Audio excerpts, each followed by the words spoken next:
This is Brittany, and you're listening to the Dungeon Speak podcast. It was a cold and gray afternoon. The room was dim and the wooden floor was cold. Lorel, shivering and weak, wrapped herself tighter in her thin blanket. Her stomach growled, and she looked up at the thin crack in the bedroom door. She was too cold to want to move, but when her stomach growled again, she pushed herself up and stood. The old, musty blanket began to sag around her shoulders, and she pulled it tighter as she walked to the door and left the room. The main living quarters of the house were just as cold, and Lorel couldn't help but be annoyed. Her new caretaker, Miss Clara, had left her with no food and no fire to warm herself with. The old woman had gone in the morning to speak to someone, but hadn't returned since, so it seemed Lorel was on her own for the day. Lorel was 7 years old and recently orphaned. 5 months ago, her parents had grown very ill, and over the span of 2 short months, her entire world was carried away to be burned like the rest of the dead. Her neighbor, Miss Clara, took pity on her and took her in. She was a nice woman. Lorel remembered her bringing fresh bread to her home in the fall. She had a reputation of being a little curmudgeonly, but her heart was always in the right place. But as the sickness continued to take hold of the village, the food and money became more scarce, and even Lorel began to notice that her once kind and compassionate neighbor was growing anxious and irritable. So much so that Lorel was being left to her own devices and was given smaller portions while Miss Clara's stayed the same. Lorel looked at the small hearth in the corner and found no firewood and nothing but ashes. Her eyes glanced at the wooden furniture in the room, but knew if she used anything in here, she would be scolded. She already got an earful yesterday, after tripping and spilling the well water. Miss Clara still seemed huffy about it this morning. Lorel put on her boots and jacket and walked outside. The road was muddy from recent rain, and the silence around the hamlet was eerie, as if she herself was the only survivor. A small tree was on the side of the house, and some of the branches hung just low enough for her to grab and try to pull off. She tugged and tugged, her numb fingers started to go sore as she tried to break something off. With a soft snap, a small branch was rent free, and she fell backwards into the dirt. Lorel examined it. It was small and wet, but something was better than nothing, she supposed. She pulled herself out of the mud and walked back inside. Lorel tossed the small piece of wood into the hearth and used a stool to grab the flint in the cupboard. Her fingers were freezing, and she struggled to strike the flint properly, but even when she got a proper spark, the wet wood wouldn't take. Frustrated, she marched back to the cupboard, threw a wooden spoon on as kindling. With a few more strikes, the fire took. It would take a while for the room to warm up, so Lorel decided to see if there was anything to eat. She rummaged through the pantry and found there only to be some salted meats and raw flour. She knew she shouldn't take it without permission, but when her stomach growled again, she didn't care. She took a bit of the meat, wrapped in burlap, and chewed on it. The room was beginning to warm a little, and she sat by the fire and nibbled on the food. The sound of a horse passing by caught her attention, and she could hear voices outside of the home. One was Miss Clara's, and the other she didn't know. It sounded like a man. She dared to leave the small fire and peer out the window. Clara was talking to a tall man, clad in thick, shining armor. He was accompanied by a large gray dog and a large brown horse. A sword was hanging at his side, and a shield poked behind his back. As the two adults made their way to the door, Lorel quickly scrambled away to the bedroom. She didn't know who that man was, but it was clear he was a soldier. Lorel's heart jumped. Was he coming to arrest her? Was Clara upset with her yesterday for spilling the water from the well? She didn't know she could be arrested for spilling water. Worried, she crawled under the bed and bundled herself up. The front door opened, and she could hear them now. I appreciate you coming, sir. She's a little shy, but she'll be useful to the order. Lorel? Lorel, dear. Lorel didn't move. She didn't want to go to jail. She started to tremble, but not from the cold. Clara walked into the bedroom, and Lorel tried to push herself further under. She watched Clara's feet walk across the floor and stop at the side of the bed. Lorel, don't be rude, girl. I have a special guest here. Oh, there you are. Lorel looked over to where she walked and saw her blanket poking out. Clara bent down and grabbed the blanket and tried to drag her out. Lorel quickly unbundled herself and let the blanket go. She could feel tears welling up in her eyes, and she tried to wipe them away. I'm sorry. Please don't let him arrest me. What are you on about, girl? You were mad that I spilled the well water yesterday, so you're gonna have me arrested. I'm sorry, Miss Clara. I won't do it again. Are you mad? I wouldn't have you carted off over some spilled water. Now come out. Sir Raynor doesn't have all day. Lorel hesitated, but eventually shuffled out from under the bed. There were tears still in her eyes. Clara's glare softened, and she bent down and wiped her face. Oh, poor girl. Don't be scared, dear. This man is here to take you to someplace special. Someplace better than this. Not jail? No, dear. The very opposite.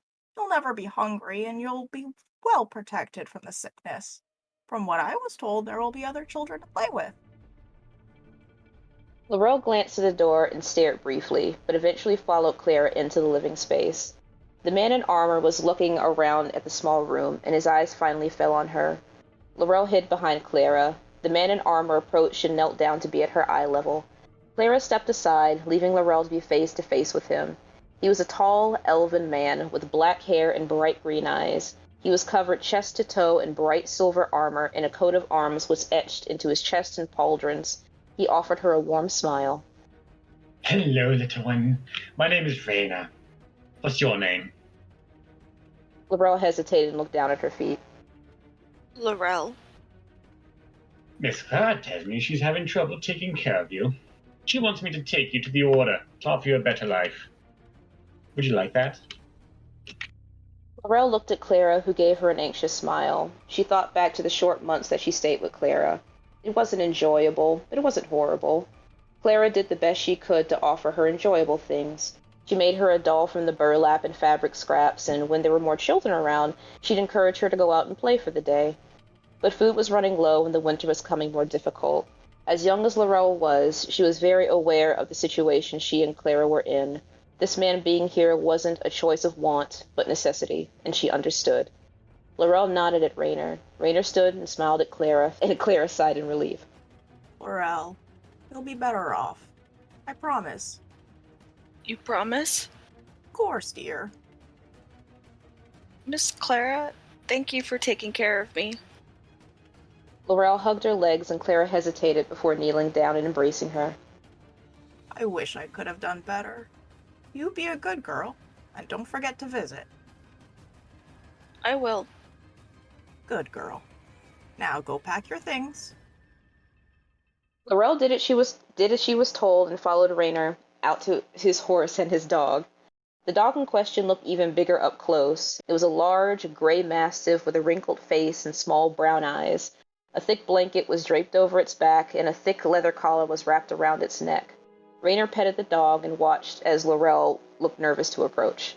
Don't be scared. This is my companion, Smoke. He won't bite. Lorel reached out a nervous hand and touched Smoke on the muzzle. The dog sniffed and licked her fingertips as she recoiled her hand with a soft giggle. Raynor patted on Smoke's back. You'll be ready, Smoke, to the temple. Lorel grabbed onto the collar and tried to hoist herself up with some difficulty. Smoke could feel her struggle and laid down to help her. Using some teamwork, both her and her new mount managed to get settled in. As they were doing so, Raynor tied her small bag to the horse and rummaged through a pack on the horse's side. He walked back to Clara with a small bag. He gave her the bag, and Clara opened it to find gold. Her eyes lit up with surprise. That should get you through the rest of winter and half of spring. Oh, thank you, sir. You didn't have to offer me this much. Don't worry about it. I understand the circumstances. It's tough now, but you think you're making the right choice. You should be safe at the temple for a season, and after a while, we'll decide what to do with her. Just keep her safe. She's a sweet girl. That's priority one. Raynor turned around and mounted his own horse. He gave it a soft kick and began to walk forward. The dog followed behind, and Lorel watched her village disappear behind her.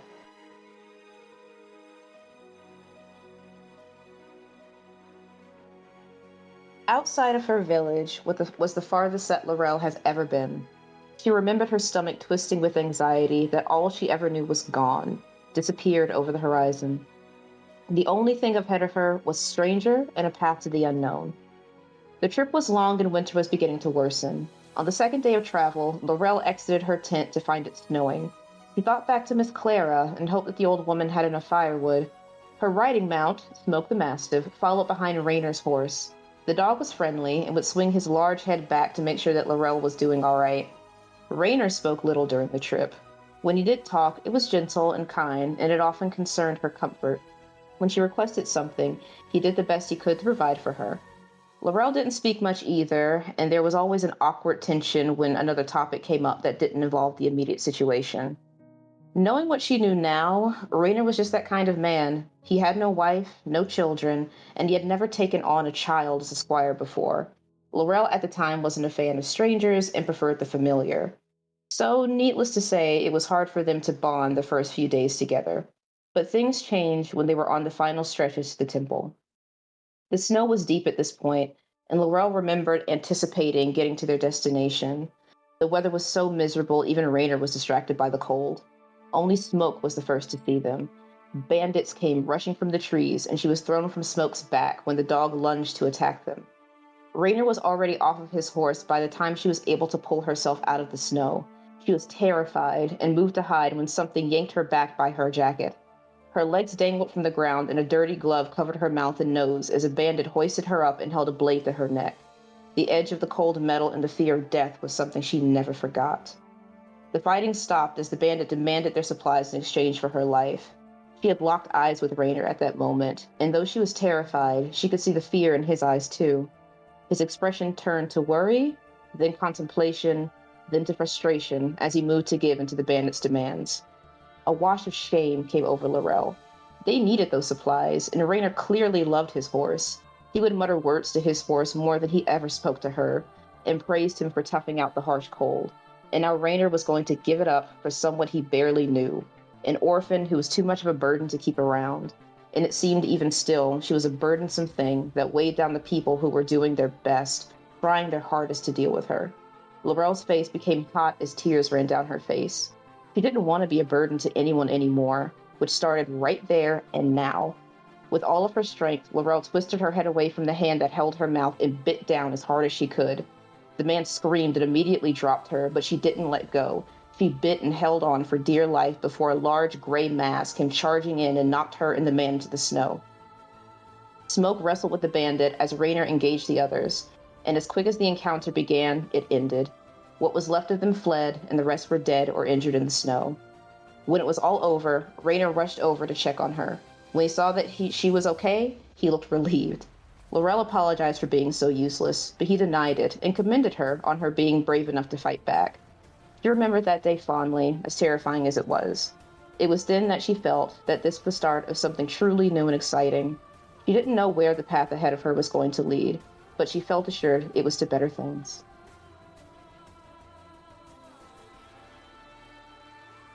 So we're going to go on an adventure. We're going to go to a bright and sunny morning where laughter and glee can be heard in the air, the chattering of happiness of young girls, 2 of them to be specific. We see a lady knight slow her pace as she approaches the doorway to stables where her horse is being kept. The green eyes of the knight studies the wooden walls of the stable and its surroundings. The brown hair of this knight moves slightly as her half-elven ears listen with heightened perception that she would never give up, no matter what game it is. The knight's freckled cheeks curve upwards into a smile, fondly hearing the 2 girls gossip excitedly. What were they talking about? Why were they so excited? And were the horses properly cared for? At that exact moment, who cares? The knight was smiling because this is why she fought. This is why she dedicated her life to protecting others. This is why she had to be strong, so the innocent could remain innocent. However, that was not her life to absorb. She could see the young girls inside the stable. The stable was pretty basic in her opinion. It had 4 complete walls, and on one side was a walking path with racks and shelves for storage, and on the other side were rows of gates and sections where 2 horses could stay at a time. She saw one of the young girls, a Sandy, a young preteen with strawberry blonde hair, pale skin, and a small frame. This knight had seen this girl many times now as a constant stable hand, and was quite sure that Sandy was a full-blooded human. Sandy was brushing the knight's horse while cleaning off loose hay. The knight's smile was reinforced at the sight of the most beautiful and trusted friend, a 64-inch tall, black destrier. He was a black stallion of speed, power, and beauty. The girl Sandy was chatting with the girl that was unfamiliar to the knight or the white stallion she brushed. The knight knew she could not linger long. She loosened her smile, rested a hand on the hilt of her longsword, straightened her posture, and walked into the stables. Good afternoon, ladies. Glad to see that you guys are having a wonderful morning. I hate to break up the conversation, but I have just gotten word that there are bandits on the road. I'm going to be needing my horse, and I point to the black stallion, Midnight Runner. The girl Sandy looks up at her. I'm sorry, my lady. The two girls scramble. Sandy obviously more relaxed than the other girl. Another human, the knight suspects. A young girl with black hair but a more stocky build. As the two girls rush to get their horse prepared, Sandy holds a saddle while the other girl latches buckles. Sandy hesitates, then speaks directly to the knight. My lady, does your helmet impair your peripheral vision? Well, not really. Well, sort of. I need my peripheral to see my enemies coming. If I wore my helmet like a horse with blinders, I would be open to a lot more attacks. Hearing, though, is actually the problem. It covers my ears, so it's hard to tell where sounds are coming from. Silence follows as the two girls work quickly to get the horse on the road, but then Sandy stops again as she is carrying the chevron, a piece of armor that protects the horse's face. What kind of tales can you predict where a person or thing will move next? You're curious today, aren't you? That one's a little hard to say. A skilled fighter will be able to hide those tells and keep you on your toes, but a poor fighter will be very predictable and easy to read. Hopefully that's going to be the case today. That sounds dreadful. Sandy latches the last buckle for the minor armor that the horse is wearing so he can maintain his speed and mobility while being protected. Sandy goes and gets a stool and sets it on the ground beside the horse so that the knight can more easily maneuver up the side of the horse.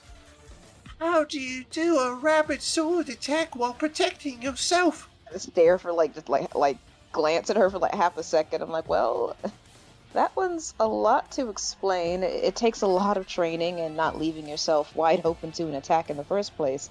If you want lessons, let me know. I've been having a lot of free time lately, well, except for today, obviously. I'm going to, but I don't have enough time to talk now, Sandy, and I look at the other girl like, I don't recognize you.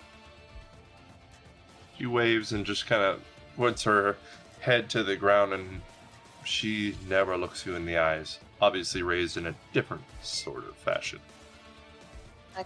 Well, I guess we don't have time for introductions. You both have a wonderful day, all right? And keep your doors locked. Sandy smiles, feeling confident in the experienced knight's answers. She removes the stool from beside the horse, walks the horse out the front doorway, and watches the knight slowly trot the horse away. Sandy smiles excitedly. Good luck, and be safe, Lady Lorel. Well, after, be safe yourself.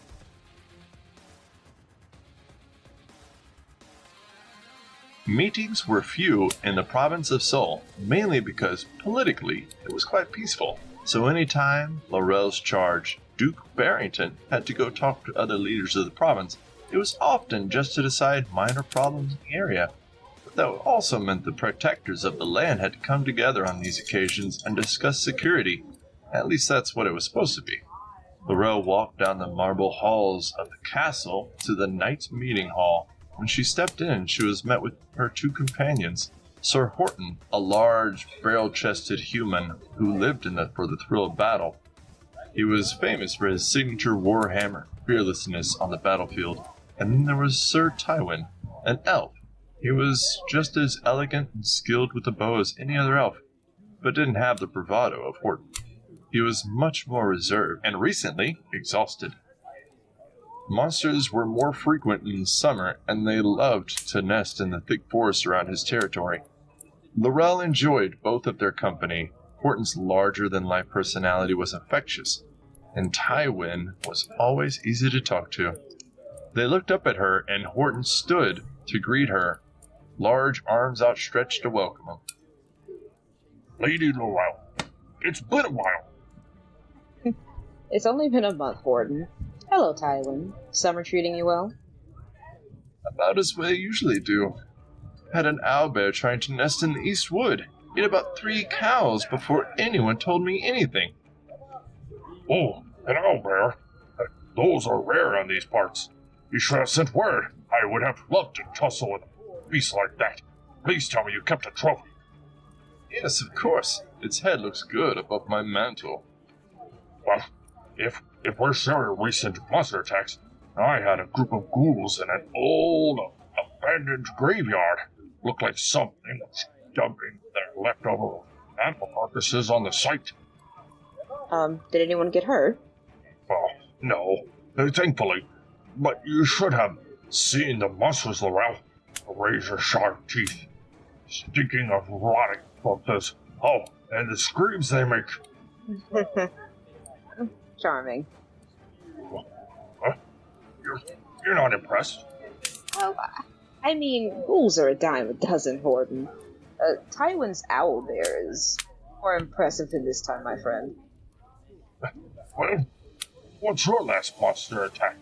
Since you want to critique our quarry.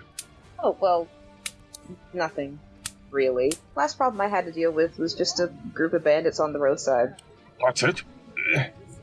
Well, that's rather boring. And you say ghouls are a dime a dozen? You never have many interesting things to share, Lorel. Well, my territory is just quieter, I suppose. I'm boring. Well, I mean, I don't mind it. A quiet territory means the people are safe. Besides, it means I have more to spend time practicing painting. I was actually thinking about doing a portrait of Midnight. He's such an amazing horse. I don't know what I'd do without him. Horses? You must be a riot at bars. Well, it's a nice change of pace to watch you chug another beer and shout drunkenly at the top of your lungs. What I wouldn't give for some peace and quiet. Lorel, do you mind if I overwinter at your place this year? I could use some relaxation at the end of the year. Tywin, my home is always open to you. And to you, Horton, if you decide that you'd like to try the quiet life. Huh? I'll enjoy the quiet life when I'm dead.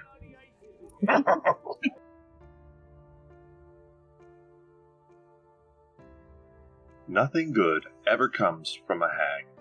It was a truth everyone knew, and it was something you hoped you'd never have to deal with. The day started quietly enough. Lorel was making her rounds in town when she was approached by a panic-stricken farmer. He explained that children and livestock had gone missing over the course of several days, and they feared there was a beast living in the edge of the woods. Lorel wasted little time. She and her horse Midnight went back to the villa for quick prep, and were led out of town to a far village on the edge of her territory. After a brief conversation with the village folk, she got to work. Clues were children disappearing at night, no witnesses to the abductions, clawed humanoid tracks leading off into the woods, and smoke coming from the tops of trees in the evening. When asked if they checked out the smoke, the villagers said they heard horrible noises and a raspy voice speaking a language they didn't understand. That wasn't much to go on, but she knew talking to villagers was only half of the investigation. Lorel rode through the woods and came upon an animal trail. She found more tracks and followed, coming upon an old, ramshackle building having long been reclaimed by nature. She ordered Midnight forward, but she was met with resistance. She tried to get him to comply, but he only threw his head and began to back up stubbornly. Getting nowhere, Lorel dismounted and let Midnight go. If something happened, she needed him to be able to escape. The area was quiet. Too quiet. No birds, no crickets. Lorel stepped forward cautiously, her hand hovering over her weapon. As she stepped forward, she could see a black cauldron set just outside of the opening of a house, and all kinds of bones hanging from the broken home, like some kind of gruesome decoration. Something crunched beneath her armored boot, and she looked down. Bones. Small ones. She gently kicked away the leaves and saw a human skull poking under the brush. Damn. A twig snapped and Lorel went on alert. A raspy chuckle echoed from inside of the dark cabin, and a gnarled hand emerged from the doorframe. Stepping out into view was a hunched old woman with sickly gray skin and sunken black eyes. Her mouth was lined with skinny, crooked teeth, and her matted, wiry hair fell over her bony shoulders. She was shrouded in a tattered old gown, and bones, animal parts, and bits of nature dangled off of her form. It was a hag. Nothing ever good comes from these creatures. Unfortunately, this was her first hag. Lorel hesitated for a moment. Should she get out? Tywin's territory wasn't far. She glanced down at the small bones at her feet. No, she couldn't let this thing go free. Not one more day. Lorel drew her weapon, and it began to glow a brilliant gold. The hag shrunk back slightly and hissed. Lorel held steady and was the first to charge. The hag was faster than she anticipated. Every swing she would just miss. The hag lashed out with her long, sharp nails and scratched against her armor. It caused a deep groove, stronger than anticipated. They clashed back and forth for what felt like an eternity until finally, Lorel was able to get a hit. The divine light seared the hag's flesh and caused it to shriek in pain. Lorel swung again and slashed a gash deep in the belly. Blood poured out of the wound and the hag stumbled back, breathing heavily. Lorel stepped forward, but hesitated. The hag had its long, bony finger pointed at her. Lorel waited for a spell of some sort, but the hag began to speak. It was in a language she didn't understand. It was guttural and violent. As a black fog began to gather around her, Lorel looked down and the fog began to creep up her body. What was this? Lorel wasn't going to wait to find out. She rushed forward and in one clean motion lopped off the head of the hag. Its words went silent, and the fog fell. It was over. Lorel sighed in relief. She picked up the hag's head and walked over to Midnight. She needed to show proof that the beast was dead. In that moment, the head shouted, and Lorel instinctually dropped it. It continued to speak the horrifying language, and the black mist filled the area, consuming Lorel. She heard Midnight scream in terror and take off back down the trail. Lorel covered her ears and slammed her eyes shut as the voice began to get louder, to the point where it flooded her mind and became deafening.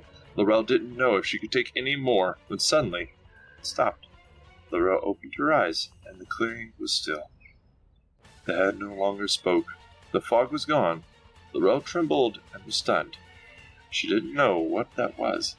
Lorel looked herself over. She felt fine. The sounds of nature came back to the forest, and things looked okay. She decided to leave the head, still shaken. Lorel looked behind her and sighed. Right. Midnight took off. Now she needed to go find her horse, whoever he might have taken off to. Hags really do suck.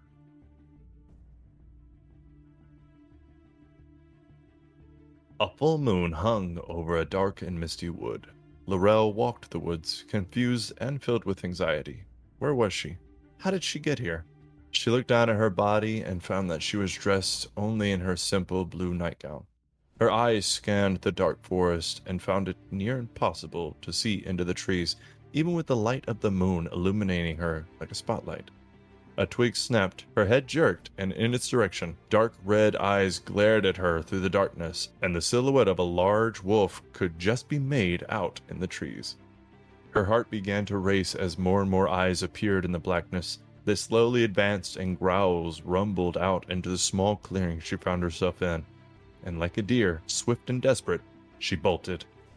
Leaves and debris were kicked up into a cloud as the predators gave chase. Lorel ran as fast as she could. Her chest tightened and her legs burned as she pressed on.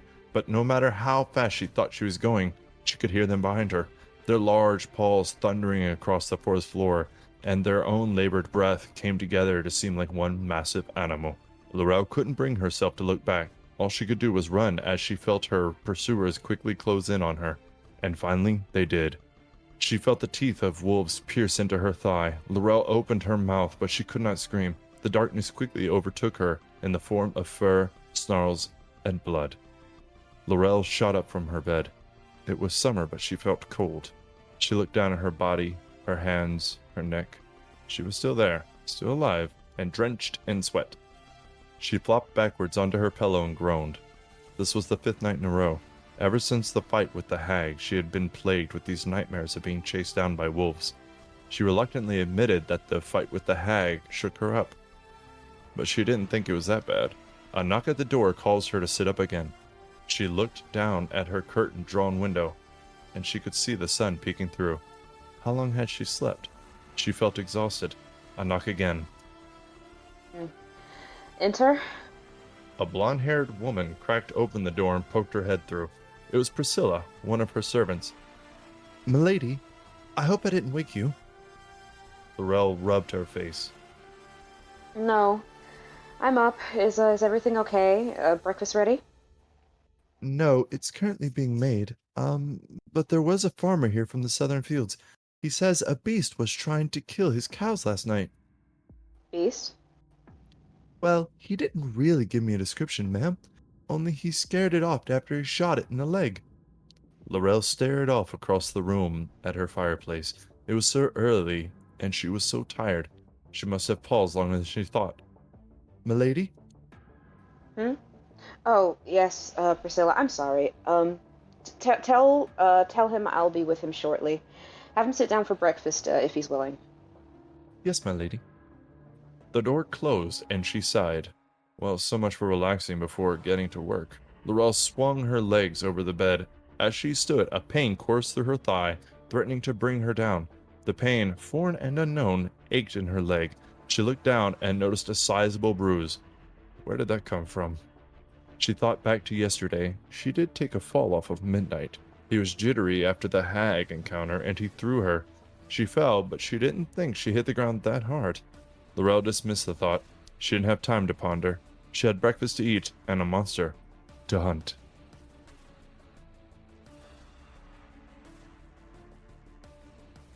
Lorel was running again. She ran as fast as her feet could carry her, but she knew she wasn't fast enough. She could hear them, dozens of paws drumming the ground as they gave chase. Closer and closer they came, until the first set of jaws snapped around her ankle. Lorel screamed out in pain as another seized her arm.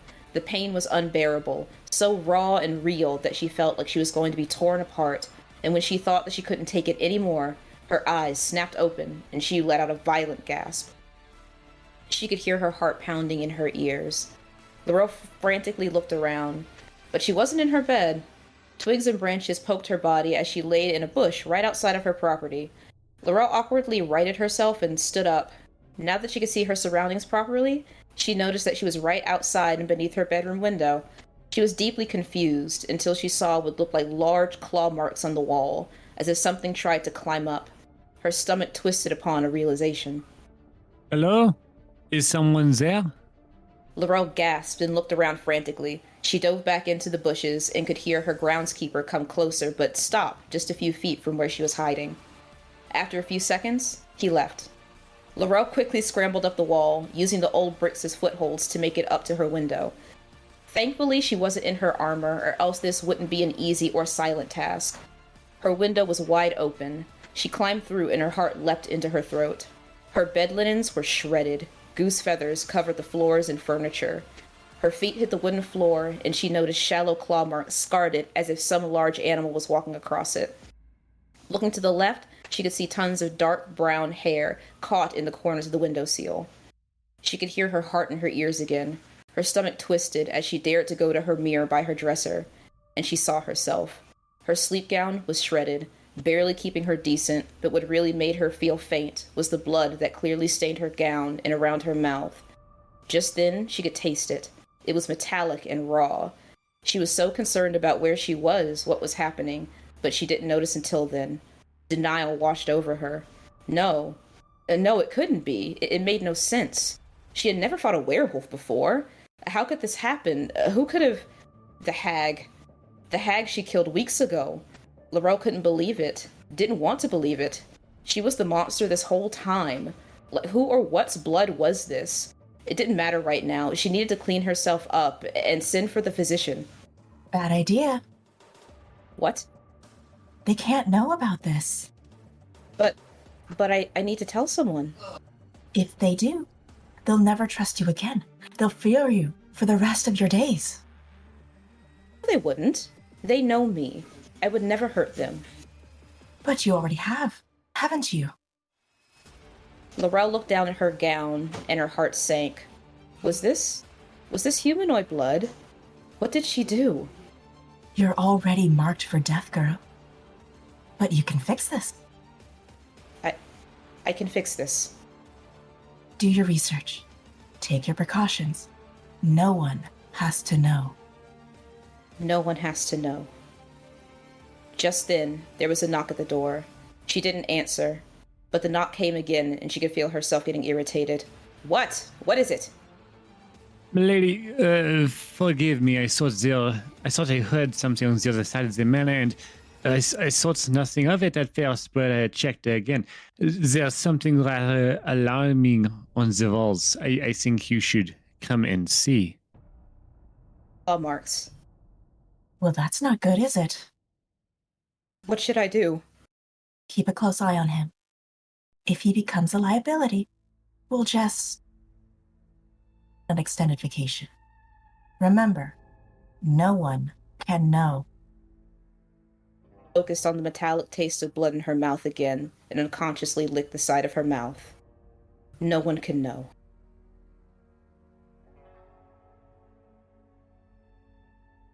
It was dinner time in Lightwalker Manor, the usual time of day where everyone was winding down from maintaining the household. The kitchen staff, which only consisted of 5 people, were the last to work as they made sure the lady of the house was fed. Dinner was normally easy. Lady Lorel didn't eat too heavily for dinner, and prepping for the other servants in the house came earlier in the day. The servants grabbed their meals early in the evening, leaving the kitchen staff to focus on making sure Lorel was taken care of. But tonight was not usual. Tonight was not easy. 3 of the 5 staff members peered through a crack in the door. The dining table was large to accommodate for company. Lorel always sat at the head of the table, closest to the fireplace. 3 plates of chicken bones sat around her, and 5 empty cups of water. 4 empty bowls of stew that were licked clean were neatly stacked around them. It was most unusual. They watched their co-worker and head chef speaking to the lady in the dining room. His name was Alphonse. They couldn't hear what was said, only the lady gesturing, Alphonse bowing, and hurriedly walking back to the hallway. He pushed through, almost hitting them in the face with the door. Oh, will you 3 quit following me around like lost lambs and do your job? Sorry, we just wanted to see what was going on. That lady requested more chicken. More? She's gone through the whole bird, not to mention the bread we prepared. The vegetables. I know, but she said she's still hungry and wants a little more. Do we have leftovers from the household dinner? Yeah. Prepare that and give it to her. Make sure it tastes okay, not like she cares. She's been eating so fast. Do you think she's ill? She's never done this before. I know she's been having trouble with the monster problem. Think it's getting to her? I've never known the lady to be a prideful person, but it's clearly affecting her mood. She's been short with a few people lately. Yeah, and maybe she is ill and doesn't want us to know. Hey, The servants all jolted and stared wide-eyed at the door. is there a reason you're standing in the doorway? I asked for more food and I'd like to finish and go to bed. Tonight. Alphonse pushed his head through the crack and nodded. Yes, my lady, I'm sorry. I'm getting it right now. Alphonse glared at the other 3 and hissed, Get back to work. Lorel glared at the door as she saw the figure scramble off back to the kitchen. She rubbed her face and sighed. She snapped again. Lorel wasn't certain what was going on with her. She had been short-tempered, fatigued, and stressed for days. Farmers complaining about this mysterious beast roaming the countryside was starting to irk her. Midnight was frustrating to handle. Now she just couldn't seem to get full on her normal diet. Lorel stared at the multiple dishes in front of her, and worry started to creep in. She shook her head and huffed. It was just stress. She was fine. Maybe she'll send for the physician in the morning. But first thing was first. She needed to apologize to her staff for being so ill-tempered. The door swung open, and Alphonse briskly walked back with a large bowl. He set it in front of her and waited rigidly. Lorel looked down and noticed it was different, but she could tell that Alphonse was tense. She took a deep breath and smiled warmly at him. Thank you, Alphonse. That will be all for tonight. Are you sure, my lady? Yes, and I'm sorry for being so short with you. You're doing a fantastic job as always. I think work is just getting to me. Oh, it's quite all right. No need to apologize. No, I mean it. You all work just as hard as I do. There's no need for me to be snippy. You're dismissed. Alphonse took one last bow and walked out, leaving Lorel alone. She looked down at the bowl of soup and sighed. She started on her last bowl for the night, and as she did, a darkness began to creep in. She ate quickly, almost aggressively, lapping up every drop and leaving no scrap uneaten. And as she finished her meal, she looked down and could see teeth marks in the spoon. Her heart jumped a little, and she shook her head, dispelling the feeling. This was getting ridiculous. She would send for the physician in the morning.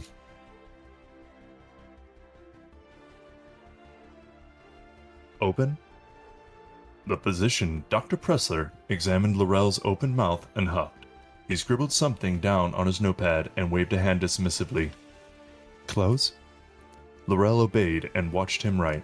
He was a tall, thin elf with a studious look about him. He wore a long blue cloak that had many pockets, most of which contained notepads, ink bottles, and small trinkets. He kept his silver hair short, neatly tied into a ponytail when he worked. His demeanor was always no nonsense, and he made sure to make his visits short. Not because he didn't want to be there, but because his work was often routine and he needed to make other rounds across the province. All right, stand and stretch? Lorel did as she was asked. Dr. Pressler was one of the royal physicians, royal in the sense that he was responsible for seeing to the physical care of her order. Not only was he a doctor, but he was educated in the ways of monsters and monster hunting, so any injuries from monsters were nothing new to him. He was practically a member of the order himself. Lorel was dressed down to just her undergarments. Her lean yet muscular form was marred by several scars along her back and upper arms, and freckles dotted over her shoulder and down her back. As he examined, he spoke casually. Any aches or pains? No. Fever? Sneezing? Coughing? Tingling sensations? Any strange marks? Strange parasites of any sorts? No. Increased appetite, increased aggression, fatigue, and you have been saying that you have been chasing some mysterious beast across the countryside? Yes. Yes, sir. It's been a week and a half. No fresh scars or bite marks? Pressler began to comb her over for fresh marks. He took a silver coin from his pocket and pressed it against her skin. He looked at her intently. Lorel stared at it uncomfortably, but didn't react. He removed the coin and looked, but nothing was there. He shrugged and wrote down something else. No leads? Nothing to go by. Would you say that the symptoms started when this problem came up? Well, I mean, not immediately, no. Pressler kept writing and paused to think, then spoke. Milady, if I may, would you say that you might be stressed? Yes, I am, but I don't feel right. No matter how much I eat, I never seem to get full, or, I mean, I do feel full, but I need to eat a lot, and no matter how much I sleep, Milady, I know it seems odd now, but I've seen stress do things to soldiers. Strange things. Lorel's face turned into an annoyed frown. Unsatisfied with the conversation, Pressler sighed. If you really are worried, is there anything else strange that might have happened from the beast to now? Lorel paused in thought. The memory flashed, the hag, the darkness, the nightmares. Something in her wanted to speak, but a chill ran through her blood and her heart raced. It was as if her words refused to come out. No. Pressler looked skeptical and placed his clipboard under his arms. He sighed and looked sympathetic. Milady, maybe you should go to the temple and take a mental break. I give you a physical, clean bill of health. But the monster. I'll send for increased patrols. I prescribe 3 days of mental rest. But 3 days. If anything else occurs, send for me or come to my villa. You know where to find me. Lorel's mouth twitched. She wanted to protest. She didn't need rest. She needed to protect these people and get rid of this thing. But she knew better than to argue with the doctor. She sighed as she got dressed. Maybe the doctor was right. A trip to the temple might do her some good. The sun rose on the little village of Greenvale. The town was quiet, somber. A woman scrubbed blood from the side of her shop, and undertakers continued to shuttle out the bodies from the night before. The sounds of hammers were heard in the square as a group of workers were building a platform. Anyone who passed it knew its significance and could only spare uncomfortable glances. As the platform neared completion, people began to gather, to watch, in morbid curiosity. They whispered about the massacre. Some thought it too good for the criminal. Most were sad to see this happen, but they all had an understanding that this was best. Mid-afternoon, and most of the town was now gathered. What was left of it? The platform was now completed. A sturdy set of steps led up to a small stage with a thick wooden block towards the front. A basket right at the foot of the stage. The crowds murmured among themselves until they heard the clopping of hooves along the cobblestone road. A procession. 10 heavily armored guards escorted a thick steel wagon. Inside the wagon sat the prisoner, Lorel Lightwalker. Thick manacles were tied together with heavy chains. A rusting muzzle was tightly strapped around her face, causing her to hold her head so the metal wouldn't cut too deeply into her face. She sat in the dark wagon, despondent. The metal wagon stopped, and the door slowly opened. The sun's rays stung her eyes, and the silhouettes of 2 heavily armored figures stood silently, expectingly. Lorel stood and walked out into the light. 2 knights were already on the platform, their silvered weapons drawn and ready. Lorel walked up onto the steps. Her heart began to pound, not from fear of death, but fear of the people who came to trust her, the people she protected.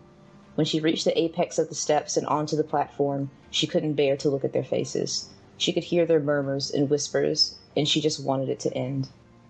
Lorel could hear the judge coming behind her as he began to read what she had done and her last rites. She barely paid attention. All she could think about was the night before. The night of the incident, Lorel had ordered her servants to wake her before nightfall. The wolf inside of her was an unpredictable monster, but it was at least punctual. For some reason, they didn't. Her turnings were no longer painful, and though she had no control, she became more cognizant during her turning. She could tell things were happening now. She could feel, taste, smell, but being puppeted by something much more monstrous. So when she saw her staff in the halls, terrified, screaming, running for their lives, there was nothing she could do. It all played out like a nightmare. The beast systematically tore through her villa, her cooks, her maids, her stable hands. The smartest of her stable hands opened the stable doors to free her horses, but it was an error they could not have foreseen. The horses charged down into town like arbingers of death. The wolf gave chase, and when it spotted easier prey, turned on the townsfolk. Soldiers tried and failed to stop it. The neighboring knights were called and fought tooth and nail to defend her town. All Lorel could do was act, feel, and sense, and to her shame, allow the darkest and most intrusive thoughts of her wolf to creep in, to want the carnage, to love the blood. She knew in that moment, if there was any mercy afforded to her, she would not take it. When the sun rose, she changed back, and in front of her town, subordinates, and her peers, her secret was exposed. She had nothing to say, no excuse. She only broke down in tears and begged for death. Her trial was short and swift. Her closest colleagues tried to plead for her life, but Lorel knew there was no saving her. The judge finished reading and asked her if she had any last words. Lorel only looked despondently at the edge of the stage, where she could see the lip of the basket.